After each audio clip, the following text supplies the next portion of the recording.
Oke, yuk kita coba menempuh sebuah perjalanan bareng-bareng.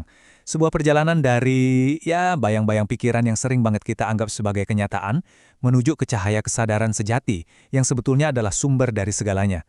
Anggap saja ini jalan pulang, kembali ke nur awal atau cahaya permulaan. Kita mulai dengan sebuah kalimat yang, wah, dalam banget ya. Jadilah manusia tidak berpikir tetapi mengalami. Apa nih maksudnya? Eits, jangan salah sangka dulu. Ini bukan berarti kita disuruh berhenti mikir. Sama sekali bukan. Ini tuh lebih ke sebuah ajakan untuk melampaui pikiran kita. Jadi, kita nggak cuma menganalisis hidup dari pinggir lapangan, tapi benar-benar terjun dan merasakan langsung setiap momennya. Baik, kita mulai dari fondasinya dulu ya. Tahap pertama dari perjalanan ini adalah menyadari satu perbedaan yang super mendasar, yaitu antara apa yang kita pikirkan tentang realitas dengan realitas itu sendiri. Coba deh, lihat perbandingan di sini. Ini analogi yang bagus banget.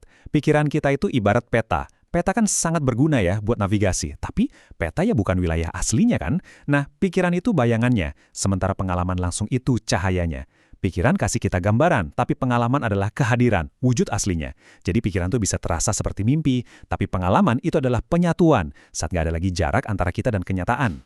Terus, di mana dong letak kesadaran sejati ini? Nah, ini dia poin kuncinya. Kesadaran sejati itu selalu ada di saat ini. Detik ini juga. Dia nggak bawa-bawa beban memori dari masa lalu atau dihantui kecemasan soal masa depan. Dia itu selalu murni, utuh, dan selalu baru di setiap detiknya. Oke, sekarang kita jelajahi sebuah ajakan untuk terjaga. Maksudnya, menyadari sebuah realitas yang jauh lebih dalam yang ternyata lebih dekat dari yang pernah kita duga. Ayat yang begitu dalam ini mungkin kita semua sering dengar ya. Tapi ini bukan bicara soal jarak fisik loh.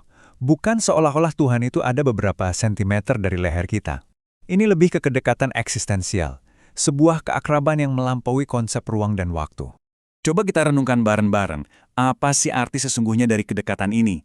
Ya, artinya kesadaran ilahi ini lebih dekat pada kita, bahkan daripada diri kita sendiri.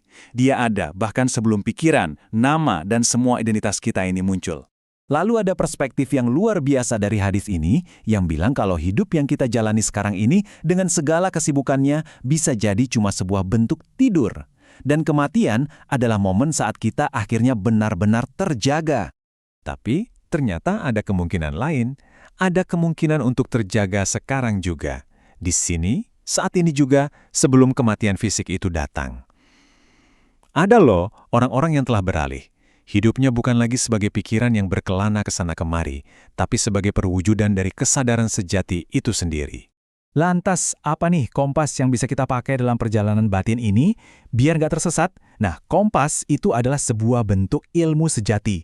Sebuah pengetahuan yang nggak akan goyah, yang tegak dan konstan, bahkan di tengah badai kehidupan sekalipun.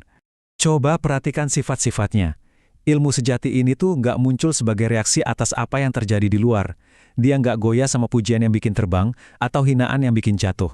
Dia berdiri kokoh di atas hukum ilahi yang abadi.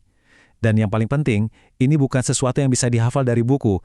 Ini adalah buah, hasil dari pembakaran ego dan penyaksian batin yang sangat mendalam. Sumber dari kebenaran ini tuh sifatnya mutlak, datangnya langsung dari Tuhan. Makanya, saat seseorang menyaksikannya secara langsung, nggak ada lagi ruang sedikit pun untuk keraguan. Semuanya jadi jelas. Artinya gini, orang yang punya ilmu ini nggak lagi terombang-ambing oleh pasang surutnya dunia. Kenapa? Karena pusat gravitasinya udah pindah.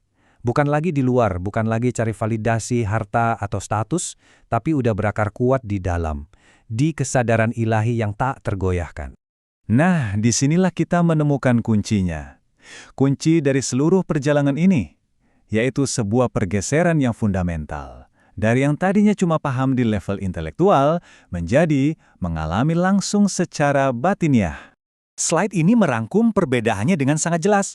Tafsir itu pemahaman dari luar, tujuannya untuk memahami. Dia menjelaskan sebuah makna. Tapi takwil itu realisasi dari dalam, tujuannya untuk merasakan. Tafsir mungkin cuma berhenti di pikiran, di otak kita. Tapi takwil, dia masuk menembus ke dalam kalbu, ke pusat kesadaran, dan dia menghidupkan makna itu dari dalam. Kita balik lagi ke contoh ayat urat leher tadi. Tafsir bisa kasih kita penjelasan yang sangat detail, logis, dan panjang lebar soal maknanya. Tapi takwil Takwil itu adalah momen ketika Anda dalam keheningan diri, tanpa perlu satu kata pun, benar-benar merasakan kedekatan itu sebagai sebuah kenyataan yang tak terbantahkan. Nah, itu dia bedanya. Jauh sekali kan? Akhirnya kita sampai di tujuan perjalanan ini. Yang sebetulnya ini bukan sebuah pencapaian yang harus kita kejar mati-matian loh, tapi lebih ke sebuah realisasi, sebuah kesadaran atas hakikat sejati kita yang sering disebut sebagai insan kamil atau manusia paripurna. Jadi kayak gimana sih ciri-cirinya? Pertama, dia itu sepenuhnya hadir. Pikirannya nggak lagi ditarik-tarik ke masa lalu atau didorong-dorong ke masa depan. Dia berlabuh total di saat ini, satu-satunya momen yang benar-benar nyata. Kedua, dia itu alami. Udah nggak ada lagi kepura-puraan, nggak ada topeng, nggak ada usaha untuk jadi sesuatu. Keberadaannya itu mengalir begitu saja, selaras dengan semesta, tanpa ada paksaan. Dan yang terakhir, dia menyatu. Tembok pemisah antara aku dan dia, antara subjek dan objek, antara diri kita dan alam semesta, itu semua udah runtuh. Yang tersisa cuma kesatuan. Jadi kalau kita rangkum, manusia cahaya ini pikirannya diam, tapi keberadaannya sepenuhnya sadar. Dia nggak lagi sibuk cari-cari cahaya di luar sana, karena dia sadar kalau dirinya sendiri sudah menyala dari dalam. Dia telah pulang, kembali kepada cahaya asal, tempat segala sesuatunya bermula. Dan kita akhiri pembahasan kita kali ini dengan sebuah pertanyaan reflektif. Pertanyaan ini mengembalikan seluruh perjalanan ini kembali kepada diri kita masing-masing. Jika sumber dari segala cahaya, kedamaian, dan kebenaran itu ternyata sudah ada di dalam, kenapa kita masih begitu sibuk mencarinya di luar?